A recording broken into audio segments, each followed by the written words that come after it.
ବାଦୁଡ଼ି ଆମର ଯିବ ନା ଆଉ। ଆମ ଘର ଯେତେବେଳେ ରହିଛନ୍ତି ଆମର ସେ ପୁଅ ଝିଅ ରକମର ଆଉ କ'ଣ, ତାଙ୍କୁ ଆମେ ମରେଇ ଦେଉନି। ଗଛ ଡାଳରେ ଝୁଲି ରହିଛନ୍ତି ହଜାର ହଜାର ବାଦୁଡ଼ି। ବର୍ଷେ କି 2 ବର୍ଷ ନୁହେଁ, ବରଂ 50ରୁ ଉର୍ଦ୍ଧ୍ୱ ବର୍ଷ ଧରି ବାଦୁଡ଼ି ତେନ୍ତୁଳି ଗଛରେ ରହି ଆସୁଛନ୍ତି। ଏମାନଙ୍କୁ ସୁରକ୍ଷା ଦେଉଛନ୍ତି ଗୋଟିଏ ପରିବାର।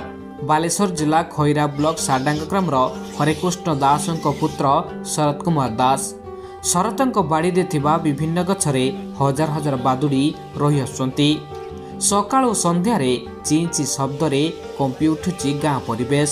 ଦୀର୍ଘ ଦିନ ଧରି ବାଦୁଡ଼ିଙ୍କୁ ସୁରକ୍ଷା ଦେଇ ଆସୁଛନ୍ତି ଶରତଙ୍କ ପରିବାର। ପୂର୍ବରୁ ଶରତଙ୍କ ବାପା ହରେକୃଷ୍ଣ ବାଦୁଡ଼ିଙ୍କର ରକ୍ଷଣାବେକ୍ଷଣ କରି ଆସୁଥିଲେ। ତାଙ୍କର ଦେହାନ୍ତ ପରେ ବାଦୁଡ଼ିଙ୍କର ପୁରା ଦାୟିତ୍ୱ ଶରତଙ୍କ ଉପରେ। ଆଗୁ ମୋ ବୁଢ଼ାପା ମୋ ବୁଢ଼ୀମା କହି ଆସନ୍ତି 200 ବର୍ଷର ଗଛ ଇଏ।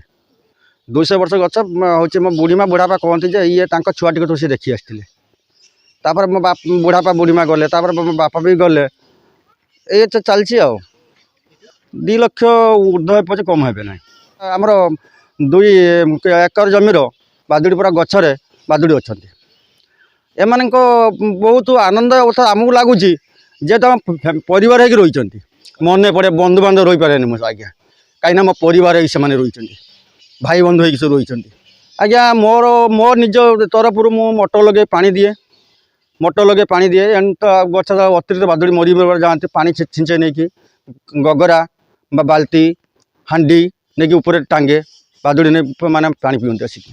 ଆଜ୍ଞା ମୁଁ ଫରେଷ୍ଟ ଅଫିସ୍ ଯାଇଥିଲି, ମୋର ତେନ୍ତୁଳି ଗଛ ମୂଳରେ ଗୋଟେ ପାଇପ୍ ବାଙ୍କୁଲି ବସିଛି, ଗଭର୍ଣ୍ଣମେଣ୍ଟ ପାଣି ପାଇପ୍ ବସିଛି, କିନ୍ତୁ ପାଣି ପାଇପ୍ଟା ଉଠାଇବା ପାଇଁ ମୁଁ ତଥାପି କହିନି ଆଜ୍ଞା ସେତିକି ମୋତେ ବାଙ୍କୁଲିଟା କରିଦିଅନ୍ତୁ, ମୁଁ ନହେଲେ ମଟର ଲଗେଇ ବାଦୁଡ଼ି ଗଛକୁ ପାଣି ଦେବି, କିନ୍ତୁ ତଥାପି ସେ କରୁନାହାନ୍ତି।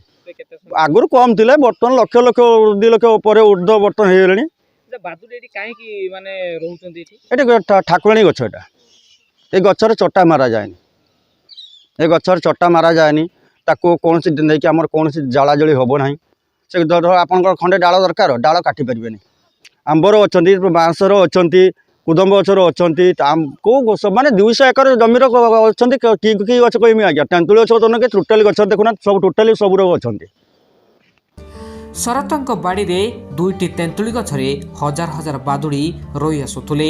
ଝଡ଼ ତୋଫାନରେ ଗୋଟିଏ ଗଛ ଉପୁଡ଼ି ପଡ଼ିବା ପରେ ଏବେ ଆମ୍ବ ଗଛ, ବାଉଁଶ ଗଛ ଆଦି ବିଭିନ୍ନ ଗଛରେ ସାହାରା ନେଇଛନ୍ତି ବାଦୁଡ଼ିମାନେ। ବହୁ ବର୍ଷ ଧରି ଶରତଙ୍କ ବାଡ଼ିରେ ବାଦୁଡ଼ି ରହି ଆସୁଥିବା ବେଳେ ଦିନକୁ ଦିନ ସଂଖ୍ୟା ବୃଦ୍ଧି ପାଉଛି। ବାଦୁଡ଼ିମାନଙ୍କୁ ଧରିବା ପାଇଁ ଶିକାରୀମାନେ ଜାଲ ବସାଇଥିବା ବେଳେ ଶରତ ଜାଲଗୁଡ଼ିକୁ କାଟିଦେବା ସହ ଥାନାରେ ମଧ୍ୟ ଅଭିଯୋଗ କରିଥାନ୍ତି। ବାଡ଼ିରେ ଯୋଉ ଅଛନ୍ତି ବାଦୁଡ଼ି, କେତେ ବର୍ଷ ହେଲା ରହି ଆସିଲେ? 200 ପରେ ଆମେ ଦେଖୁଛୁ। ଆମ ଗୁସୁମା ଗୁସାପ ତାଙ୍କ ଅମ୍ବୁଳରୁ ସିଏ କୁହନ୍ତି ଯେ ଏଠି ଆମର 2ଟା ତେନ୍ତୁଳି ଗଛ ଅଛି, ତାଙ୍କ ଦେହର ବାଦୁଡ଼ି ସବୁବେଳେ ରହିଛି। ଆଉ ତମେ ତାଙ୍କୁ ମାରିବନି, ପିଟିବନି କି କାହାରିକି କହିବନି। ତେନ୍ତୁଳି ଗଛ 2ଟା ଥିଲା, ସେଥିରେ ରହିଥିଲେ। ଏଇ ତ ଗୋଟେ ଉପୁଡ଼ି ପଡ଼ିଲା, ତା ମୂଳର ମାଟି ନାହିଁ, ଆଉ କ'ଣ କରିବୁ।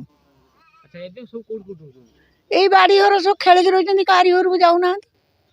ସବୁ ଏଇ ବାଉଁଶ ଆମ୍ବ ଗଛ ସବୁ ଖେଳିକି ରହିଛନ୍ତି ଆସିକି। ଆଉ 3ଟା ରାତିରେ ତ ନିଦ ଭାଗିଯିବ, ସିଏ ଆସିବେ କେଁ କାଁ ହେଇକି ଯୋଉଠି ଆମେ ଖେଳିକି ବସିଥିଲେ। ଆଉ ଆପଣଙ୍କୁ ଭଲ ଲାଗେ? ଆମର ଅଭ୍ୟାସ ହେଇଗଲାଣି। ତମକୁ ବିରକ୍ତ ଲାଗିବ, କେଁ କାଁ ହଉଛନ୍ତି, ନିଦ ହଉନି, ହଉନି, ଆମର ଏଇଟା ଅଭ୍ୟାସ। ଖରା ଦିନରେ ପାଣି ପିଇବା ପାଇଁ ବାଦୁଡ଼ିମାନେ ଡହଳ ବିକଳ ହେଉଥିବା ବେଳେ ଶରତ ଗଛ ଡାଳରେ ପାଣି ବାଲ୍ଟି ରଖିଥାନ୍ତି। ହେଲେ ପ୍ରବଳ ଖରାକୁ ଦୃଷ୍ଟିରେ ରଖି ଏବେ ହଜାର ହଜାର ବାଦୁଡ଼ିଙ୍କ ପାଇଁ ଚିନ୍ତାରେ ଅଛନ୍ତି ଶରତ।